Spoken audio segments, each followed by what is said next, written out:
এখন আজকে থেকে যেন তোকে আমি আমার বাসায় না দেখি, আমার বাসার ত্রিসীমানাও যেন তোকে আমি না দেখি। আর যদি দেখি তাহলে কিন্তু একদম তো খবর আছে। তারপরও যদি আমার বাসার সামনে যাস তোকে কিন্তু আমি বিষ খাই মেরে ফেলবো। বাজার আমারে ফালায় রেখে যাস না, আমি এখানে কই থাকবো, কি খাবো বাজার? ও এই সব নাটক বন্ধ করতো। শোন, এই রাইতে যদি মনে কর যে থাকার জায়গা আমাকে না থাকে, তাহলে এক কাম করবি, স্টেশন আছে, ওভারব্রিজ আছে, ওখানে শুয়ে পড়বি। কিন্তু ভুল করেও আমার বাসার সামনে আসার চেষ্টা করবি না, তা না হলে কিন্তু কি করবো বুঝতে পারছি। এই চলো, এই দাঁড়ান।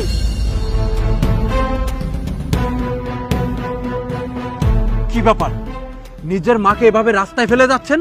আরে আমি আমার মাকে রাস্তায় ফেলে যাবো না, মাথার উপরে উঠে রাখবো, সেটা আমার একান্ত ব্যক্তিগত ব্যাপার। তুই এখানে কি করিস? এখানেই আমার বাসা, আর এখানেই আমরা দুজন কাজ করি, এই ইট ভাঙার কাজ করি। আরে তুই ইট ভাঙার কাজ করিস না কি করিস সেটা তোর ব্যাপার। তুই আমাদের মাঝখানে কেন নাক গলাচ্ছিস? আরে কেন নাক গলাচ্ছি? আরে তুই তো একটা নির্লজ্জ, আর যদি নির্লজ্জই না হতি নিজের মাকে এত কষ্ট দিয়ে এভাবে রাস্তায় ফেলে দিতে পারতি না। আরে তোর মা কত না কষ্ট করেছে তোর জন্য। আরে যে সয় সম্পত্তি ছিল দুই ভাইয়ের, সেই সয় সম্পত্তি শুধু তোর নামে একার নামে করে নিয়েছে আমার বাবার কাছ থেকে। বুঝছো, তোমাকে তো একটা কথা বলাই হয়নি। কি? আরে এখন থেকে এই বাড়ি ঘর বিষয়াদি সম্পত্তি যা কিছু আছে এই সব কিছুই আমার, আর আমার মানে তো তোমারই, তাই না? তুমি সত্যি বলছো এই সবকিছু আমাদের? হ্যাঁ, এই সব কিছু আমাদের। এত বড় সাহস, তুই আমার গায়ে হাত তুলেছিস? এই, তুই আমার গায়ে হাত তুললি? আমি তোর বড় ভাই। তুই আমার বড় ভাই না, তুই আমার সৎ ভাই। সৎ ভাই না? এই তুই বাড়ি ভাড়ার টাকা একা একা উঠাইয়া কেন তোর নিজের পকেটে ঢুকালি? আমার ভাগেরটা কোথায়? তুমি কেন ভাগ দিতে যাবো? তোকে আমি একটা টাকাও আমি ভাগ দিব না। এই বাড়ি ভাড়া যা আসে 50-50 ভাগ পাবো, সেটা ভাগ আমাকে দে। কেন দিব তোকে ভাগ? এই তোকে আমি ভাগ দিব কেন? একে তো তুই আমার নিজের ভাই না, তুই আমার সৎ ভাই, আর এইসব বিষয়াদি সম্পত্তি যা কিছু আছে এখন সব কিছু আমার নামে, তাই তোকে আমি একটা টাকাও দিব না। না, তোর নামে মানে? এই আমার এই বাড়িতে কিছুই নাই। হ্যাঁ, এই বাড়ি সবকিছু তোর একার। ঠিক আছে, মার কাছে যেহেতু জিজ্ঞাসা করতে বলছিস, মার কাছে জিজ্ঞাসা করতেছি। মা, মা, মা, দেখো ও কি বলছে। এই বাড়ির সয় সম্পত্তির কোনো ভাগই নাকি আমার নাই, সবকিছু নাকি ওর একার। হ্যাঁ, ও তো ঠিকই বলেছে। এই বাড়ির সয় সম্পত্তি যা কিছু আছে সব তো ওর নামে। এই বাড়িতে তো তোর কিছুই নেই। কি আমার কিছু নাই মানে? ওই মা, এটা কেমন কথা কইতাছো? হ্যাঁ, বাবার দুইজনই সন্তান, সেটা ও আর আমি, ভাগ দুইটাই হবে, আর সবকিছু ওর একার হবে কেন? দেখ,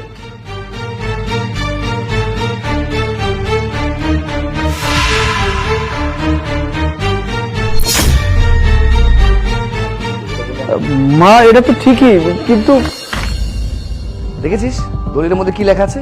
এখন থেকে বিষয়াদি সম্পত্তি যা কিছু আছে সব কিছু আমার। মা এটা কি হলো? এটা কখন তুমি লিখে নিলে? কখন আবার? তোর বাবা যখন অসুস্থ হয়ে বিছানা পড়েছিল তখন ওর কাছ থেকে সবকিছু লিখে নিয়েছি। যা, এখন বেরিয়েছে, যা যা। হ, আমি বের হয়ে যাব না? মা এই কাজটা তুমি কিভাবে করলা? আমার সাথে এইভাবে অন্যায়টা কেমনে করলা? হ্যাঁ, আজকে আমি তোমার সৎ ছেলে বলে তুমি আমাকে এভাবে ঠকালে। আজকে যদি আমি তোমার আপন সন্তান হতাম তখন তুমি কি করতে? হ্যাঁ, তুই তো আমার সৎ ছেলে, সতীনের ছেলে, আর ও হলো আমার ছেলে, আমার গর্বের ছেলে। তো সব মাই তো চাবে যে নিজের সন্তান বড় থাক, সুখে থাক। আমি বুঝতে পেরেছি, তুমি আমারে নিঃস্ব করছো আর তোমার আপন সন্তানকে সবকিছু দিয়ে দিছো। এই শোন, এত নাটক না করে চুপচাপ এখান থেকে বেরিয়েছে, যা যা। আচ্ছা ঠিক আছে মা, আজকে যে অন্যায়টা তুমি আমার সাথে করেছো, এই অন্যায়ের শাস্তি একদিন উপর আল্লাহ দিবে তোমাকে। আমি চলে যাচ্ছি আমার বউকে নিয়ে। থাকো, ভালো থাকো তোমরা। এই চুপ কর তো, যা যা, এই বাড়ি থেকে বেরিয়ে যা। চলো। আজকে আমি সৎ ছেলে, আমি কষ্ট করে করে ঘুরছি এবং মানুষের কাজ করে বেড়াচ্ছি, আর তুই খুব আরামে আয়েসে আছিস। বড় বাড়ি পেয়েছিস বাবার, সয় সম্পত্তি পেয়েছিস বাবার, আর আমাকে করেছিস নিঃস্ব। সেটা করেছে এই মহিলা। আর আমার কোনো সয় সম্পত্তির প্রতি কোনো লোভ ছিল না, লোভ একটাই জিনিসের প্রতি ছিল, সেটা ভালোবাসা।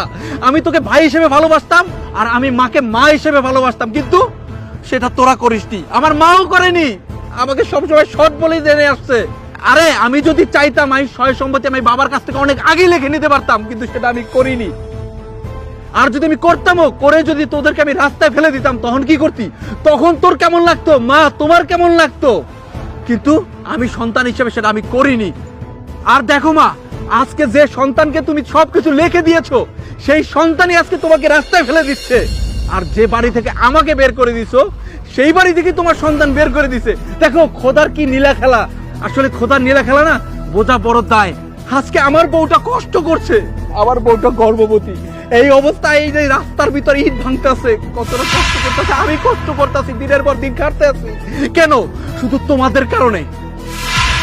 তারপর আমি তোমাদের কাছে যাই না, আমাকে একটা টাকা দাও, আমাকে একটা পয়সা দাও, আমার সম্পত্তি ভাগ দাও। আমি চাই তোমরা ভালো থাকো আর তুই ভালো থাকিস। আর তুই নাকি আজকে মাকে রাস্তায় ফেলে দিচ্ছিস। এই তুই কেমন সন্তান? সন্তান হয়ে কিভাবে পারো তুই মাকে রাস্তায় ফেলে দিতে? তুই কি মানুষ নাকি অমানুষ? থাম বাবা, থাম, আর বলিস না, আমি আর সহ্য করতে পারতেছি না রে বাবা। যার জন্য আমি এত কিছু করলাম, বেইমানি করে ঠগায়ে তোর বাপের কাছ থেকে সমস্ত সম্পদ নিয়ে ওর নামে লিখে দিছিলাম।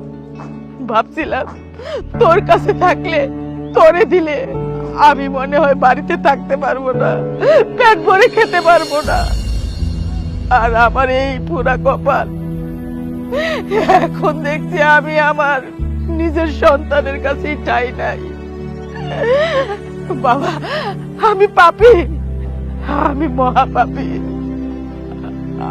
আমারে তুই ক্ষমা কইরা দে বাবা, ক্ষমা কইরা দে। না না মা, আপনি আমাদের কাছে ক্ষমা চাইেন না। আপনার প্রতি আমার বা আপনার ছেলের কোনো রাগ নাই। কিন্তু মা, আপনি যে ভুল করছেন, তখন যদি আপনি আপনার দুই সন্তানদের সমানভাবে দেখতেন, তাহলে আজকে আপনার এই দিনটা দেখতে হইতো না। এই তুমি কি এখানে দাঁড়িয়ে দাঁড়িয়ে এসব নাটক দেখবে নাকি? চলো এখান থেকে। চলো, নাটক দেখার মতো কোনো সময় নেই, চলো।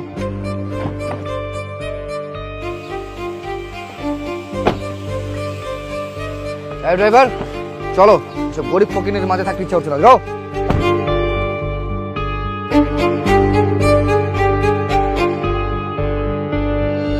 তাইলে আমিও চাই কোন রাস্তার ধারে যাইয়া থাকার ব্যবস্থা করি। না, আপনি কোথাও যাবেন না। আপনি আপনার ছেলের কাছে এবং ছেলের বউর কাছে থাকবেন।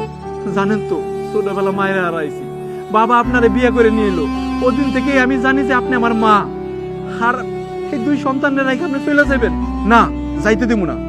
আমি আমার মায়েরে পাইছি, এই মায়েরে আমি আর হারাইতে চাই না। কি কও তুমি? হ্যাঁ মা, আপনি কোথাও যান না, আমাদের সাথে থাকেন। আসেন।